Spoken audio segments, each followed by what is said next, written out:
جب اللہ نے اہل اسلام کو بیت المقدس کی طرف رخ کر کے نماز پڑھنے کی اجازت دی تھی، یہ چونکہ یہودیوں کا قبلہ تھا تو یہ اپنے دیگر مذاہب والوں کو یہ کہا کرتے تھے کہ دیکھو ہمارا مذہب سچا مذہب ہے، چونکہ مسلمان بھی ہمارے قبلہ کی طرف رخ کر کے نماز پڑھتے ہیں۔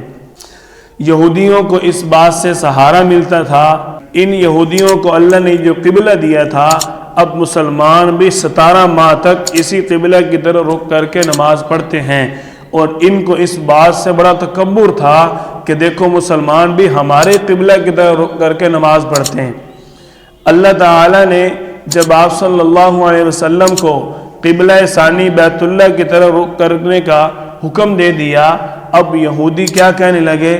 سَيَقُولُ السُّفَهَاءُ مِنَ النَّاسِ مَا وَلَّاهُمْ عَنْ قِبْلَتِهِمُ الَّتِي كَانُوا عَلَيْهَا۔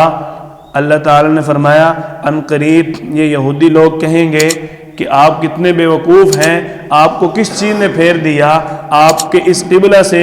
دیکھو یہ کیسے عجیب لوگ ہیں کہ انہوں نے اپنے قبلہ ہی تبدیل کر لیا۔ اللہ تعالیٰ نے فرمایا یہ ہم نے کیا کیوں ہے؟